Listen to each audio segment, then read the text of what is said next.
से अब तक हजारों सैकड़ों तकरीरें हो चुकी, लेकिन मैं एक सवाल उठाता हूं, अगर मैं उसका भरपूर जवाब दे सकूं तो खात्मा बिल खैर का तलबगार हूं। आप हजरात दुआ करें। बहुत अच्छा, सुभान अल्लाह। सवाल कि इमाम हुसैन की शहादत के बाद कोई भी शहीद नहीं हुआ। इमाम हुसैन की शहादत के बाद कोई शहीद नहीं हुआ, वो भी नहीं जो वेरी वेरी नियरेस्ट हुसैन और हुसैन के बाद इमाम, इतना इंपॉर्टेंट पर्सनालिटी इमामे ज़ैनुल आबिदीन सैयदुस साजिदीन शहीद नहीं हुए। कि इमामे हुसैन की शहादत के बाद ज़ैनुल आबिदीन शहीद नहीं हुए, बच गए। तो अगर इमामे हुसैन की शहादत के बाद किसी का शहीद ना होना पाया गया तो ये दलील है, ये सबूत है कि अगर इमामे हुसैन पहले शहीद हो जाते तो सब बच जाते। अगर इमामे हुसैन हुर की जगह चले जाते तो ना अली अकबर को शहीद किया जाता, ना अब्बास के बाजुओं को काटा जाता, ना अली असगर के खून को बहाया जाता, ना कासिम बिन हसन के शबाब को लूटा जाता, ना हुर को कत्ल किया जाता। फिर इमामे हुसैन ने शहादत में सर को देने में ताखीर क्यों की? मैं उलमा की तवज्जो का तालिब, वहां ताखीर हुसैन ने क्यों की? हुसैन पाक हैं, पाक की औलाद हैं। यजीद पलीद की समझ में कैसे आ सकती है?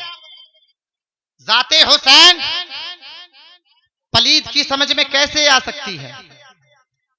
रसूल पाक सल्लल्लाहु ताला अलैहि वसल्लम ने मक्के में पत्थरों की बरसात को बर्दाश्त किया। मेरे नबी ने राह में कांटों को बर्दाश्त किया। मेरे नबी पर उजड़ियां डाली गई, मेरे नबी ने बर्दाश्त किया। जब इस्लाम आया तब से लगातार कंटिन्यू 13 साल तक मुसलमानों पर, नबी पर कुफ्फारे मक्का जुल्मो सितम करते रहे, सताते रहे। वो जुल्म का कभी खत्म ना होने वाला सिलसिला। लेकिन जब 8 साल के बाद नबी मक्का वापस आए, जब नबी मक्का पहुंचे तो सारे जालिम, सारे अत्याचारी सामने खड़े हैं। जिन्होंने पत्थरों की बरसात की वो भी सामने हैं, जिन्होंने उजड़ियां डाली वो भी सामने हैं, जिन्होंने राह में कांटे बिछाए वो भी सामने हैं।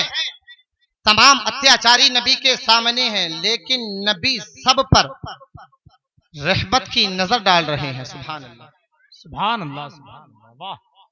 और फरमा रहे हैं व अंतुमुत्तुलका, व अंतुमुत्तुलका, जाओ मैंने तुम्हें आजाद कर दिया, जाओ मैंने तुम्हें माफ कर दिया, मैंने तुम्हें रिहा कर दिया।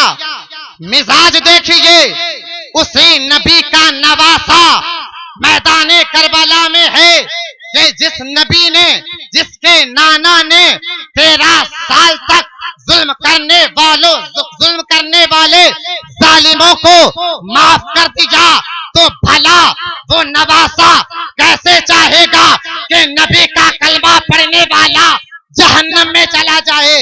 इसीलिए हुसैन मौका दे रहे हैं, हुसैन मौका दे रहे हैं सुधरने का, हुसैन मौका दे रहे हैं संभलने का, हुसैन मौका दे रहे हैं गलती को संभालने का। हाँ, इसीलिए हुसैन ने मौका दिया। यजीदियों, अगर तुम अपनी तलवारों की प्यास अहले बैत के खून से बुझाना चाहते हो तो लो, मैं तुम्हें हुर देता हूं। क्या बात। लो, मैं तुम्हें आवाम देता हूं। लो, मैं तुम्हें अंसार देता हूं। इससे भी तसल्ली ना हो तो लो, अली अकबर की जवानी ले लो। इससे भी तसल्ली ना हो तो लो, अब्बास के बाजू ले लो। इससे भी तसल्ली ना हो तो कासिम बिन हसन का शबाब ले लो। इससे भी तसल्ली ना हो तो अली असगर का खून ले लो। ऐ यजीदियों, मुझ तक पहुंचने की उजलत ना करना। मैं रहमतुल्लिल आलमीन का नवासा हूँ। रहमत भरी नजर से तुम्हें मोहलत दे रहा हूँ। मुझे मारने की उजलत ना करना। हाँ हाँ, अगर तुम इतने लोगों को मारने के बाद, इतने लोगों को शहीद करने के बाद रुक जाओ तो कल मैदान महशर में अपने नाना से तुम्हारी सिफारिश करवाकर तुम्हें जन्नत में भिजवा सकता हूँ। क्योंकि अली अकबर का कातिल मोमिन है, अली असगर का कातिल मोमिन है, अब्बास का कातिल मोमिन है, कासिम बिन हसन का कातिल मोमिन है, हुर का कातिल मोमिन है। अरे कातिल मोमिन है, हुसैन के खानदान का कातिल मोमिन है। ऐ यजीदियों, मुझे मारने में जल्दी ना करना, क्योंकि हुसैन का कत्ल मोमिन नहीं, कत्ले दीन बन जाएगा। क्या बात। और कातिले दीन की मगफिरत नहीं हो सकती। जी, बहुत हुसैन मौका दे रहे हैं। क्या बात। इसीलिए ख्वाजा पाक ने फरमा दिया कि शाह हस्त हुसैन, बादशाह हस्त हुसैन, दी हस्त हुसैन, दी पना हस्त हुसैन, सरदाद नादाद दर दस्ते यजीद, हक्का के बिनाए ला इलाहा हस्त हुसैन। बहुत अच्छा। ख्वाजा गरीब नवाज ने बहुत पहले ये पैगाम दे दिया कि हुसैन मोमिन नहीं, हुसैन दीन है, और अगर कोई दीन को कत्ल कर दे तो उसकी मगफिरत नहीं हो सकती। तो हजरात, इन्हीं चंद लम्हात के लिए मैं आपके सामने हाजिर हुआ। अगर मेरे कहने में, अच्छा, आपके सुनने में किसी तरह की कोई खामी, कोई गलती हो, अल्लाह रब्बुल इज्जत उसको माफ फरमाए। वमा अलैना इल्लल बलाग। अस्सलामु अलैकुम व रहमतुल्लाहि व बरकातहू। सुभान अल्लाह, माशाअल्लाह।